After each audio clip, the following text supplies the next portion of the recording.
ada pelajaran sejarah bahwa kesehatan itu amat penting bagi kita. Apakah amalan-amalan yang sifatnya dibuat setiap pelajar bisa? Oke, amalan gaya hidup sehat ini adalah berkaitan dengan kehidupan seseorang insan yang kehidupannya sejahtera, sehat sejahtera. Amalan gaya hidup sehat ini lebih menjurus kepada kehidupan kita berkaitan dengan kebersihan, berkaitan dengan makanan kita yang seimbang, aman, kesenangan, dan seterusnya berkaitan dengan cara kita menghilangkan karena stres, dan seterusnya. Boleh menyebabkan kita tahu bagaimana menghilangkan kemudaratan kesehatan kita.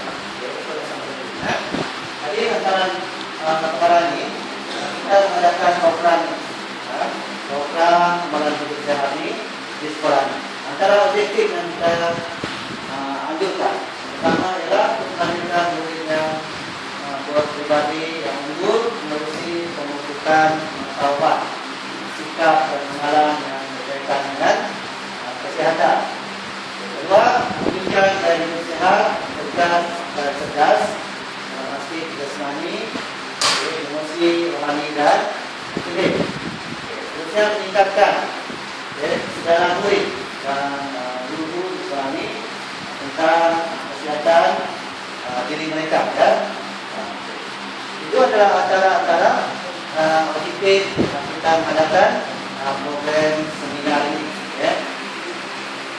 Oke, jadi sekarang kita adalah pelajar dan juga guru-guru di fasilitasi.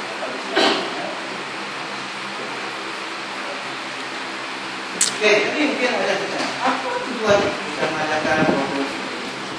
Oke, tujuan kita mengadakan program ini adalah untuk asal program satu sekolah sehat dan selamat untuk IDS bagi melahirkan generasi yang berpenuh sehat dan progresif melalui amalan gaya hidup sehat.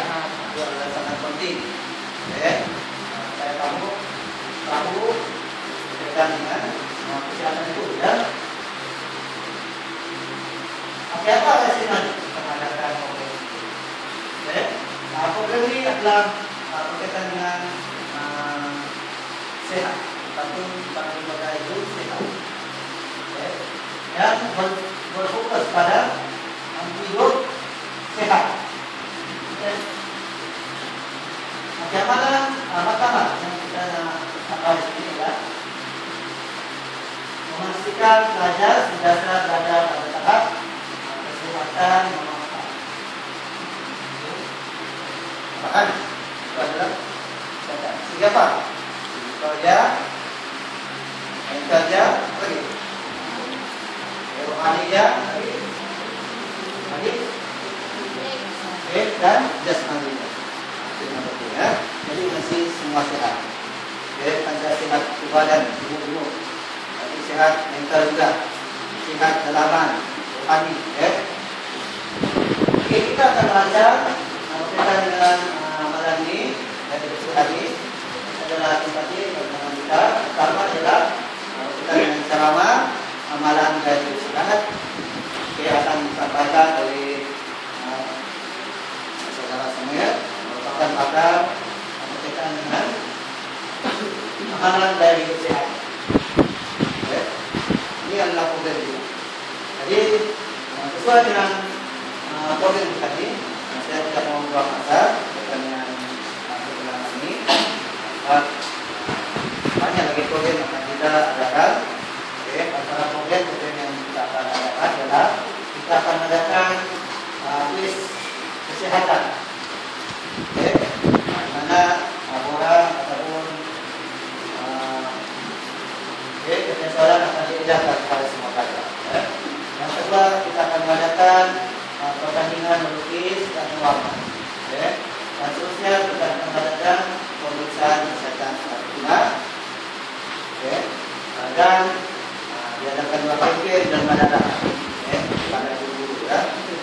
belajar pengadilan. Okay. Dan itu adalah tausiah yang akan kita adakan pada sesi ini. Jadi pada sesi kali ini, hari ini saya akan berfungsi dengan Anda tentang amalan gaya hidup sehat. Oke, saya yakin semua mungkin tahu apa itu makna perkataan sehat, betul? Semua paham apa itu sehat? Kamu nampak saya di depan sehat atau tidak? Mana kamu tahu? Hah? Saya baru pulang 2 minggu ada. Macam mana kamu tahu seseorang itu sehat atau tidak? Cerdas atau tidak? Okay. Boleh menjalani hidup seharian dengan baik atau tidak? Okay. So hari ini kita akan lihat sebagai manusia yang punya keperluan fisiologi, okay, jasmani dan juga rohani. Amalan gaya hidup sehat ini kita perlu tahu. Okay, di sekolah, saya tidak pasti kamu sudah duduki ujian ini atau tidak. Di sekolah kita ada saringan DAS. Okay? Kita ada satu ujian kita panggil saringan DAS, DASS. Okay? Kalau kamu tidak pernah mengambil ujian ini, kamu kena duduk supaya kamu boleh tahu di mana tahap keseimbangan mental kamu. Tahu mental? Okay? Bukan maksudnya kita bicara tentang mental, kita bicara tentang orang gila, tidak. Di mana sama ada kamu ini stabil dari segi emosi atau tidak? Guys, tahap stres kamu, tahap tekanan hidup kamu pada level yang berapa? Pada tahap yang mana? Kamu harus tahu ini. Itu sebabnya di sekolah, okay, sebagai pengetahuan kamu, okay, sebelum kita masuk lebih lanjut tentang gaya hidup sehat. Kamu akan pelik dengan kawan-kawan yang suka membuli, betul? Okay? Nampak baik, muka baik, tapi pun membuli. Ataupun pendiam dalam kelas tiba-tiba memukul, tiba-tiba mengamuk. Okay? Ataupun jenis yang periang di sekolah, di kelas, tiba-tiba histeria. Okay? Meracaukan ketentuan. Ini adalah salah faktor-faktor daripada tekanan hidup. Keseimbangan mental kamu. Jadi bila bercakap tentang keseimbangan mental atau kesehatan mental, satu cara untuk kamu tahu di mana tahap tekanan mental dan DAS. Ujian ini ada di unit bimbingan dan kaunseling. Dan setakat cikgu berada di SMK kelas ini, anda minta ujian saringan DAS. Untuk tingkatan 2 kamu patut duduki ujian. Baik untuk kamu supaya kamu tahu di mana tahap stres kamu. Boleh paham tingkatan stres? Apa makna stres? Tekanan. Di luar sana kamu ada tekanan masing-masing. Tak perlu cerita, saya cuma muka pun kadang-kadang cukup beritahu. Tekanan ibu bapa tiada, tekanan tinggal dengan nenek, tekanan tinggal di rumah setinggan, tekanan susah yang nak dapat transport datang ke sekolah, niat nanti mau belajar, tapi apa dia? Tapi hampa sebab selalu datang lewat gara-gara keamanan hutan, ataupun tekanan tidak cukup makan, untuk menghadapi iklan seperti ini, tidak cukup sehat. Itu mulakan bahan kita lupa ini, bahan seminar kita. Gaya hidup sehat fisikal, gaya hidup sehat mental. Fisikal menjaga kebersihan, kesehatan tubuh badan, persekitaran dan alam sekitar. Itu sebabnya setelah jumpa di kelas, saya paling pantang jumpa. Sebab itu mencerminkan kesehatan kamu. Paham sini? Sekarang paham? Kenapa saya tidak suka sampah-sampah dalam kelas? Sebab yang menggambarkan, kamu lihat sana, menjaga kebersihan, okay? Pada aspek apa? Kesadaran dan alam. Nah, kita apa? Kamu mengamalkan amalan hidup sehat. Bukan hanya berpakaian smart, kemas, kamu sudah cukup mengamalkan gaya hidup sehat. Tidak. Kesekitaran kamu juga harus menggambarkan aspek yang serupa dengan apa yang kamu pakai dan apa yang kamu tonjolkan. Paham? Paham? Oke, seterusnya kesehatan. Amalan gaya hidup sehat mental. Okay? Mengawal stres. kebenaran itu dibicarakan tentang stres. Betul? Oke. Jadi di sini dinyatakan kesehatan dari sudut mental. Oke. Mengawal stres dan ketegangan yang melibatkan aspek ketenangan jiwa, perasaan, dan pikiran. Oke. Belajar gagal belajar sebab pikiran dan berkecamuk. Belajar gagal mengawal emosi sebab dia tidak ada ketenangan jiwa. Oke. Jiwa dia tidak tenang, berkecamuk, pikir sana, pikir sini, kawan pergi, beletek sikit dia sudah bagi penunggu. Oke, kenapa? Sebab dia stres. Stres ini sama macam harimau yang kurang tidur, mau tidur, tiba-tiba zombie geletek dia. Yes. Apa? Jadi siapa salah? Nanti dibawa lah ke unit disiplin yang dironta nanti yang menunggu. Yang menggeletek tidak. Sedangkan siapa salah? Sebabnya kalau siapa bergaduh, coba karotan dua-dua. Hadir, Don. Siapa pernah karotan dua-dua? Yang saya. Yang pelakunya dengan yang mencetuskan gaduh memang mereka. Oke, sebab kenapa saya mau kamu rasa ketenahan jiwa. Yang pelakunya tenang, dia kena. Oke, yang mencetuskan seramnya gaya hidup sehat adalah gaya hidup yang mengutamakan amalan, kesehatan dan pencegahan jangkitan penyakit. Oke, kalau kamu lihat balik gaya hidup kamu balik pada secara amnya, gaya hidup sehat adalah gaya hidup. Gaya hidup maksudnya cara kamu menjalani kehidupan, cara kamu hidup di dunia ini, itulah gaya hidup kamu. Mengutamakan amalan kesehatan dan pencegahan jangkitan penyakit. Makan makanan yang berkhasiat. Saya tanya kamu nih, kamu makan makanan yang berkhasiat? Kamu tahu makanan kamu berkhasiat?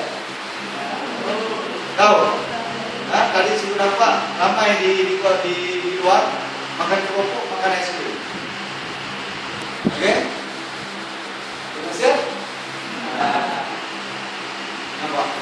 Oke, seterusnya pencegahan jangkitan penyakit. Oke? Yang paling senang saya bagi contoh adalah rokok. Terus ya, berkongsi rokok. Belajar kita di sekolah ini fenomena dia adalah belajar merokok.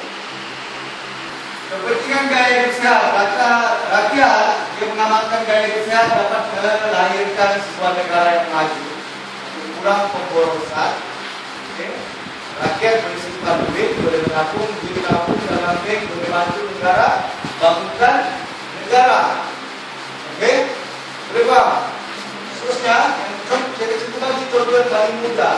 Bagaimana kamu belum lagi jadi pejabat awam atau swasta, kamu sudah boleh bantu negara dengan menabung 10%, 20%, 5%, sedikit kamu. Kamu sudah biasa pada negara. Dengan kita tabungan pelajar berguna, duit itu untuk bantu menjaga ekonomi negara. Kedua, supaya wujud keluarga yang dapat memenuhi fungsi-fungsi dari segi biologi, sosial, psikologi secara optimal. Maksudnya gaya hidup sehat dan paling penting sekali ini. Apa nih? Dapat berapa nih? Piramid makanan.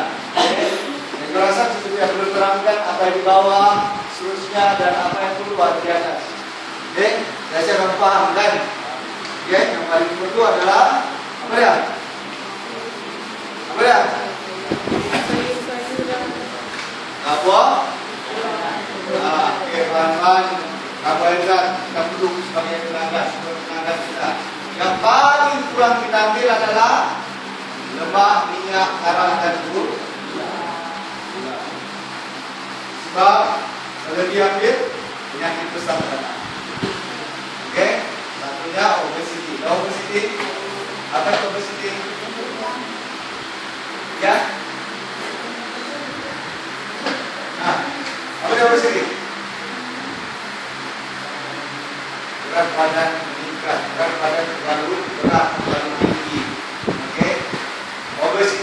Ada obesiti kat sini. Tapi tidak berlebihan bagi orang yang kerja kuat. Sebagai contoh, kerja berhubungan, kerja berat, kerja buruh. Okay, mereka perlukan tenaga lebih. So, kalau dia ambil lebih pun, dia akan menggunakan dalam proses mereka bekerja. Tapi kalau setakat duduk makan, duduk tidur, habis akan berlaku.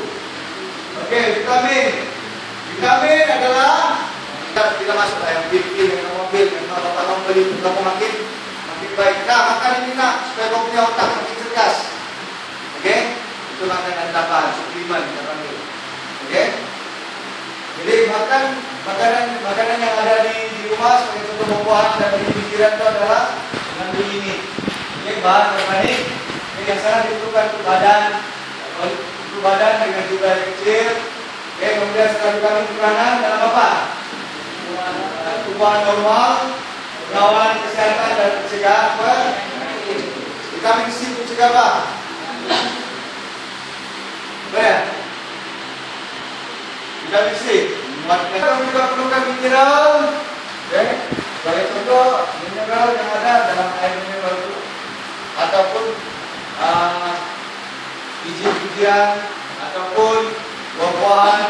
Okey, jadi aku jelaskan tentang mineral. Protein juga kamu perlukan untuk membaikan tisu yang rosak, contohnya luka ataupun ada cedera dalaman. Kamu sangat perlukan protein untuk jadi cepat sembuh. Biasanya kamu pernah makan daging, kamu pernah makan hati. Okey, sumber protein ikan. Itu kalau kamu luka cepatlah sembuh luka kamu. Yang kurang protein. Okey. Yang kurang sangat protein. Okey, lemak juga merupakan sumber tenaga. Dan kalau di negara orang putih kita memerlukan lemak ini sampai contoh untuk memanaskan kita perlukan lemak juga sebenarnya untuk kita tahan daripada kerja sejuk. Manusia yang tinggal dalam kelompok manusia yang lain, kita tidak boleh hidup sendiri, betul? Hidup sendiri maknanya kita apa? Dari segi emosi kita tidak ada tempat untuk meluangkan kalau pengalaman, meminta pendapat, okey, berbangga dan sebagainya. Jadi menjadikan hubungan baik dengan keluarga, jiran dan rakyat ini amat perlu dalam kita mengamalkan amal daya hidup sehat. Okey, tentunya sikap menghormati, menolong, berangsur, okey, perlu diamalkan. Ini sangat perlu diamalkan supaya kamu lebih tenang dalam kehidupan kamu. Rehat yang cukup, okey. Tidak semestinya bila kamu saya kita rehat yang cukupnya kamu perlu tidur 24 jam. Tidak. Malam yes kamu perlu tidur.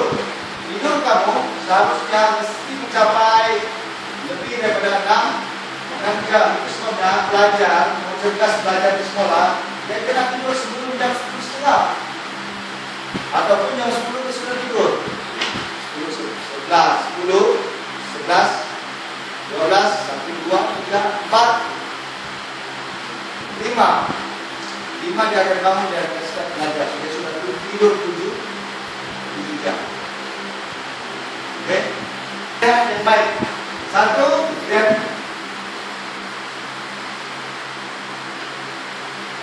mau perlu melakukan aktiviti ringan. Okey, contoh yang baik kan? Contohnya membaca, bermain permainan dalaman. Okey. Itu melihatkan otak pula, perlu mendengar musik, membaca majalah dan sebagainya. Baru. Okey. Aktiviti ringan, permainan dalaman, menghilangkan penatan. Okey, itu kongsi dengan kamu. Itu biasa bawa hoki peringkat negeri, peringkat kebangsaan. 2 tahun lepas saya bawa pasukan Sabah.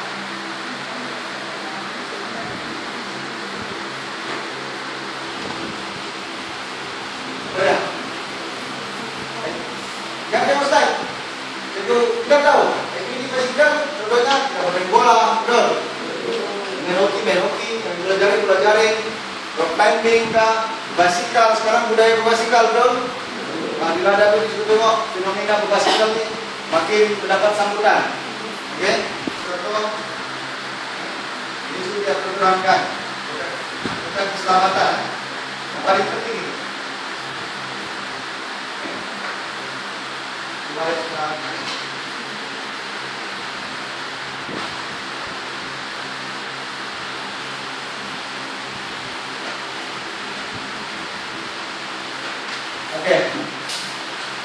pesan kepada fisikal kalau kamu mengamalkan gaya hidup sehat. Satu, jauh dari penyakit berbahaya. Kedua, tubuh badan akan sehat. Ketiga, memanfaatkan aktiviti fisikal untuk berdikari, khususnya menggunakan tenaga fisikal mengikuti masyarakat dan negara. Rohani pula melahirkan insan yang berkualiti. Tentang rohani cukup sedikit. Ini berkaitan dengan sekolah kita. Sekolah kita pakai emosi, macam coba tadi stres dan mental ini biasa. Oke. Kesimpulan. Juga akhiri perkongsian. Masa kita tidak panjang. Sekarang apa yang cukup kongsikan dengan kamu boleh jadikan tiba. Namun apa yang paling penting kesimpulan kita pada petang ini ataupun apa yang secara keseluruhan, apa yang perlu kamu belajar pada petang ini adalah amalan gaya hidup sehat adalah amalan yang melibatkan pengalaman dan luaran diri kamu.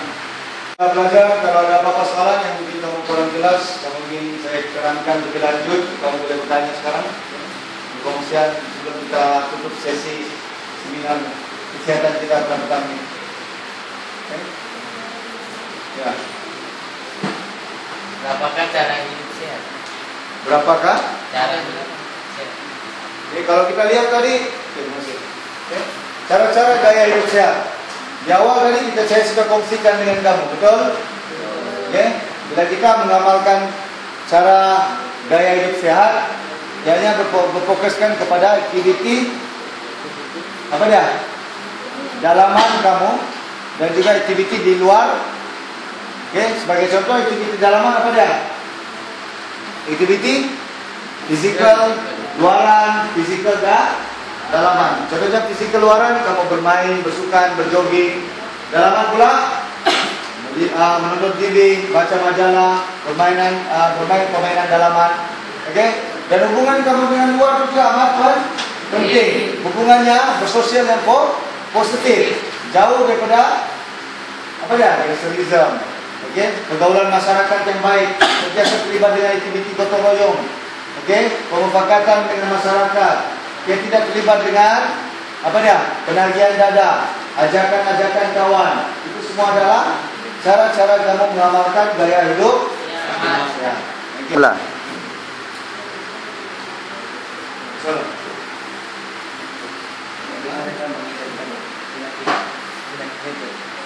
Oke, bagus. Soalan yang sangat baik.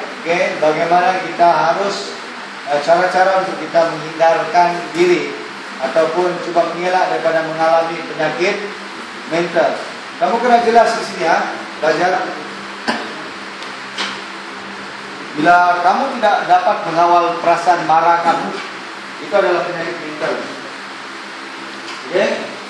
Bila kamu rasa rendah diri yang teramat sangat, itu adalah penyakit mental. Paham? Kamu kena paham ini ya. Ataupun kalau kamu rasa kamu suka menasihkan diri, kamu sedar bahwa kamu tidak banyak bergaul dengan rakan dalam kelas atau masyarakat kamu sudah menjurus ke arah penyakit mental, kemurungan. Penyakit mental adalah penyakit di mana dari segi emosi, kamu tidak bertingkah laku dengan cara hidup yang sehat. Menasihkan diri, kemurungan melampau, rendah diri melampau, ataupun tahap kemarahan melampau, gagal mengawal diri, itu semua penyakit menjurus ke arah penyakit mental. Jadi bagaimana cara untuk mengelak? Macam cikgu cakap tadi lah. Kamu kena tahu, orang cakap keupayaan diri kamu. Jangan tahap keupayaan keluarga kamu begini, kamu punya tingkah laku lebih daripada keupayaan. Maksud sini, Kamu kena tahu status sosioekonomi keluarga kamu dan bertingkah laku berdasarkan status sosioekonomi keluarga kamu. Tahu sosioekonomi? Taraf. Oke, contoh yang paling mudah untuk kamu coba mengelakkan diri daripada terlibat dengan menjurus ke arah penyakit mental. Oke, kemurungan melampau, kamu kena banyak bergaul. Oke, jangan rasa rendah diri. Tapi kalau kamu masih ada tahap rasa rendah diri yang tinggi, kamu kena jumpa dengan kaunselor di UPK. Oke, di unit bimbingan kamu boleh membantu kamu untuk dapat confident level kamu semua. Oke, alright, soalan yang terakhir lah. Ya, saya tahu kamu tahu salah satu cara hidup sehat apa dia?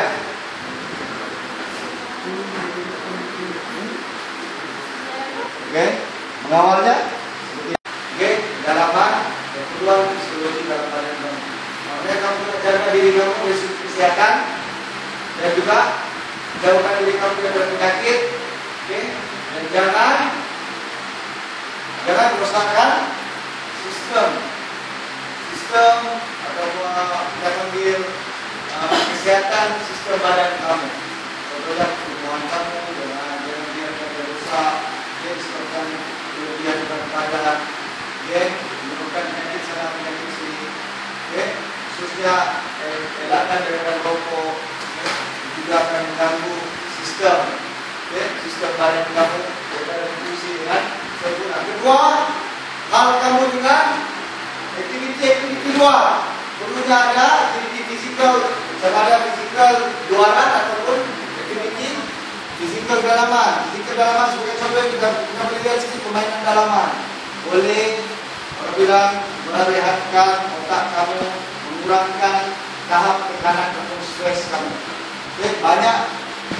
Banyak berfungsi dengan kawan, pergaulan sehat maksud saya sini.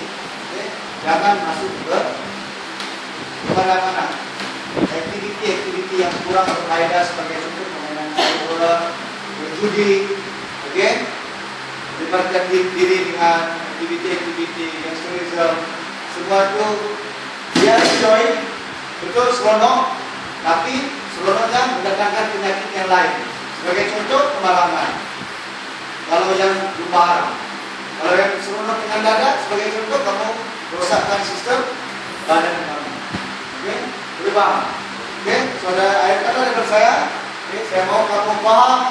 Jika saya paham, saya pun kamu amalkan. Amalan keadaan sehat.